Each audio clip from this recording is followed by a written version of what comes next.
Continuamos entonces. Ahora vamos a contar la cantidad de coloraciones no equivalentes, pensando en el problema aquel que teníamos de pintar los vértices de un cuadrado usando, por ejemplo, dos colores. Aquí tenemos una coloración que es equivalente a la que está al lado, en el sentido de que la que está al lado se obtiene a partir de la anterior mediante una permutación de los vértices, geométricamente mediante una rotación. Vamos a llamar G a la permutación que manda al vértice, si están enumerados en la forma usual 1, 2, 3, 4, G sería el ciclo 1, 2, 3, 4, que manda el 1 al 2, el 2 al 3, el 3 al 4 y el 4 al 1.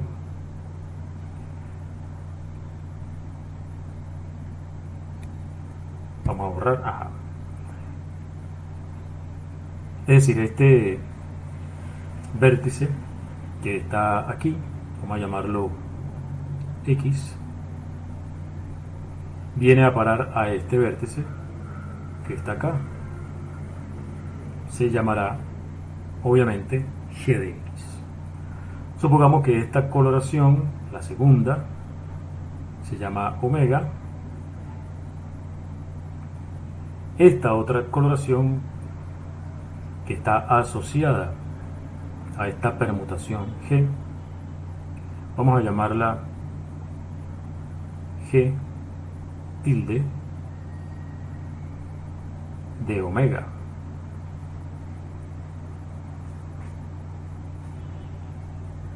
Vamos a establecer los nombres de los conjuntos de lo que estamos hablando aquí. X, el conjunto de vértices, que es el conjunto sobre el que actúa el grupo G de permutaciones. G, que es las permutaciones del conjunto X. Es decir, en nuestro escenario, G pertenece a Sx, es una biyección de X en X. Omega es una coloración, por lo tanto omega es una función que va de X en el conjunto de colores, que en este caso, como son dos colores nada más, un conjunto que tiene dos elementos, pero vamos a escribirlo en general. Supongamos que son R colores que están enumerados de la forma 1, 2 hasta R. Llamamos omega al conjunto de todas las coloraciones que son de esta forma, es decir, todas las omega que son funciones de X, sería este conjunto, que usualmente, o la gente que hace teoría de conjuntos lo escribe como el conjunto 1, 2 hasta R elevado a la X. Esa notación se inventó así porque se sabe que la cantidad de elementos que tiene omega es la cantidad de elementos que hay aquí, que es R, elevado a la cantidad de elementos que hay aquí, que es el cardinal de X. Ok, esa es la cantidad de elementos que tiene omega. Hay R elevado a la cardinal de X coloraciones del conjunto X usando R colores. ¿Qué es esta G tilde que estamos poniendo aquí? Tilde es una coloración. Está definida de esta manera. G tilde de omega, cuando se la aplicas a un elemento como este que está acá, X, ¿qué cosa es? Bueno, aplica G a X y obtienes este vértice, y a ese vértice lo coloreas según omega, es decir, esto es omega de G de X. De esa forma está definido G tilde de omega al aplicárselo a cada X que pertenezca al conjunto X. O sea, G tilde de omega es una coloración, va de X en el conjunto de colores de 1 hasta R. G tilde de omega. G tilde está siendo aplicado a omega. O sea que G tilde es una función que se aplica a los elementos que son como omega. O sea que está aquí. G tilde sin el omega. G tilde va de omega en omega. Y la aplicación que manda G a G tilde, fíjate que G es un elemento que está en S de X, o sea, es una permutación de X, y G tilde está en S de omega, porque va de omega en omega y es una biyección. Entonces vamos a llamar a esto phi. Estamos hablando de que phi envía un elemento de Sx, o sea, una permutación de X, en un elemento de S omega, una permutación de S omega. Este es un grupo, esto es un grupo, y además esto es un homomorfismo. Puedes verificarlo como ejercicio, no es difícil. Voy a ponértelo como ejercicio. Esto es un homomorfismo. Pero no solo eso, sino que es inyectiva. Vamos a verificar que eso es inyectiva. Vamos a ver que phi es inyectiva. Es decir, supongamos que G1 tilde es igual a G2 tilde. Y tenemos que concluir que G1 y G2 son iguales. ¿Qué significa que G1 y G2 tilde son iguales? Quiere decir que para cualquiera que sean omega y X se cumple. La definición es omega de G1 de X igual a omega de G2 de X. Esto es verdad para cualquiera que sea omega y X. Eso significa que yo puedo en particular elegir el omega que yo quiera. Por ejemplo, supongamos que omega de G1 de X es el color 5, por decir algo, y omega de cualquier otra cosa es otro color distinto de 5. Estoy agarrando esa omega en particular. Y para un X, para este X que estamos fijando aquí, este X está fijo. Para ese X que está fijo, tenemos, según esto de acá, omega de G1 de X es igual a omega de G2 de X, como omega de G1 de X es 5, como estamos diciendo arriba, omega de G2 de X, para que sean iguales, la única forma, según la definición, omega de Z es distinto de 5 si Z es distinto de G1 de X. Para que sean iguales, la única forma es que G2 de X sea, para que se cumpla esta igualdad, G2 de X tiene que ser igual a G1 de X. O sea que estamos forzando, para este X fijo, estamos forzando que G1 de X y G2 de X sean iguales. Y eso puedo hacerlo para cada X. Como puedo hacer este razonamiento para cada X, entonces estoy concluyendo que para todo X en X, G1 de X es igual a G2 de X. O sea, G1 es igual a G2, la función phi, el homomorfismo phi, es inyectivo. O sea que Si llamamos G barra o G tilde a la imagen de phi, estamos diciendo que G es isomorfo a G tilde. Tenemos entonces un isomorfismo entre G y G tilde dado por phi. Phi, recuerda que lo que hace es enviar a una permutación G en la coloración G, en la permutación G tilde. Eso es un isomorfismo. Volvamos a nuestro problema, que era contar la cantidad de coloraciones no equivalentes. Dijimos aquí que estas coloraciones son equivalentes, y en este sentido, ser equivalentes lo que significa es que una de ellas se obtiene a partir de la otra mediante la acción de G, que en este caso sería equivalente a la acción de G tilde. Esta coloración se obtiene a partir de esta mediante G tilde. Es decir, contar la cantidad de coloraciones que no son equivalentes es lo mismo que contar la cantidad de órbitas. El número de coloraciones no equivalentes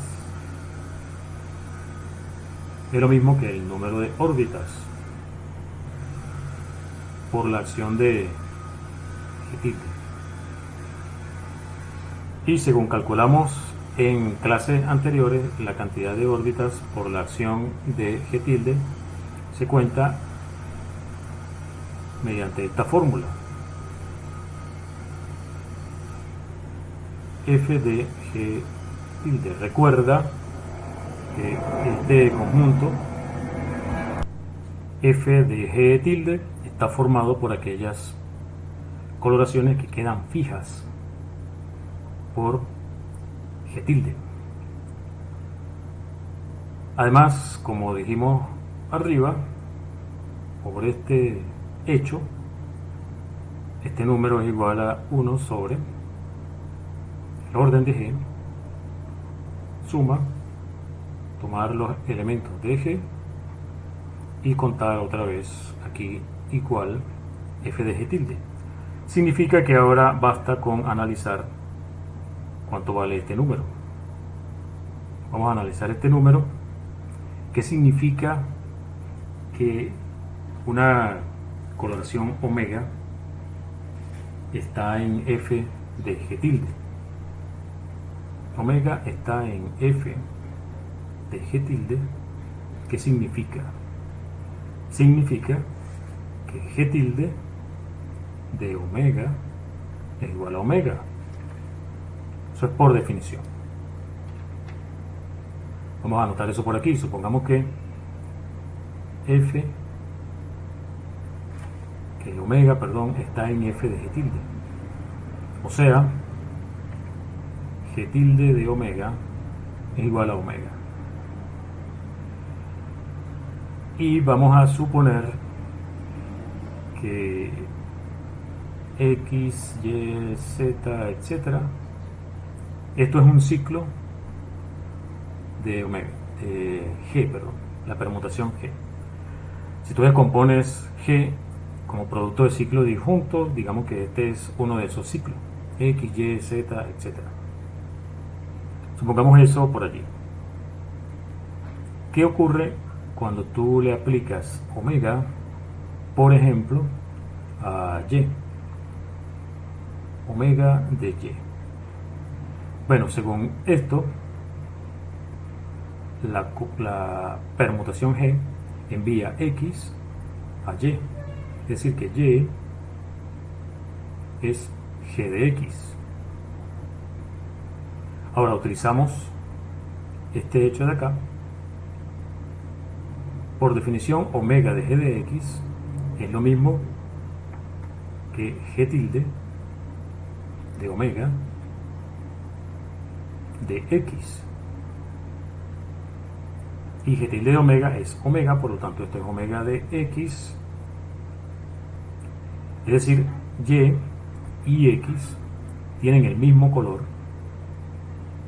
según la coloración omega. Omega le asigna el mismo color a Y que a X. Razonando de manera análoga, podemos concluir que como Z es imagen de Y, por la permutación G, Z tiene el mismo color que Y, que tiene el mismo color que X. Y así sucesivamente, todos los elementos que están en este ciclo tienen el mismo color. O sea que omega es constante en cada ciclo. Si G tiene K ciclos, por ejemplo, entonces ¿qué sucede? ¿Cuántas coloraciones constantes en cada ciclo hay? Como son R colores, sería R a la K coloraciones que son constantes en cada ciclo. ¿Ok? Las coloraciones que son constantes en cada ciclo, así como omega. Lo que demostramos es que si omega está aquí, entonces es constante en cada ciclo. ¿Cuántas de esas coloraciones hay? Hay R a la K, o sea que el número que estábamos calculando, esto es R a la K. Por otra parte, si el tipo de G, supongamos que el tipo de G es 1 a la alfa 1, 2 a la alfa 2, etc., hasta n a la alfa n, ¿qué podemos decir de la suma de los exponentes? Esto es la cantidad de ciclos, que es K. Entonces este R a la K es lo mismo que R elevado a la suma de los alfa 1, alfa 2, hasta alfa n. Este número es R elevado a esto de acá. ¿A qué se parece eso? Fíjate lo que estamos obteniendo. El número de coloraciones no equivalentes, dijimos que era 1 sobre el orden de G, la suma con G en G de esto. Y esto de acá dijimos que era R a la K, que es R a la alfa 1 más, etcétera, más alfa n, con G en G, donde esto que está aquí está determinado por el tipo de esta permutación G. Pero esto que está aquí es precisamente agarrar el símbolo que corresponde a G y en vez de colocar x1, x2 hasta xn, coloca R. En cada una de las indeterminadas coloca R. ¿Y qué nos da esto? Esto nos da, como es la suma y dividiendo por el orden de G, esto es el índice de ciclos de G evaluado en R. O sea que hemos demostrado,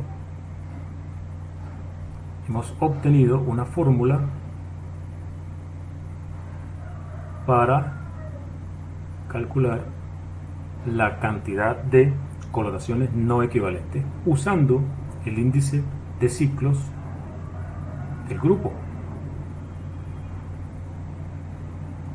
Si estás usando R colores y tienes fijo tu grupo de permutaciones, o sea, el grupo de simetrías del objeto del polígono regular que estás coloreando, al que le estás coloreando los vértices, lo que tienes que hacer es sustituir la cantidad de colores en cada una de las indeterminadas del índice de ciclos del grupo, y eso te da la cantidad de coloraciones no equivalentes. Esto lo puedes enunciar como un teorema, y lo que acabamos de hacer es demostrar eso, la cantidad de coloraciones no equivalentes, Con respecto al grupo de simetrías G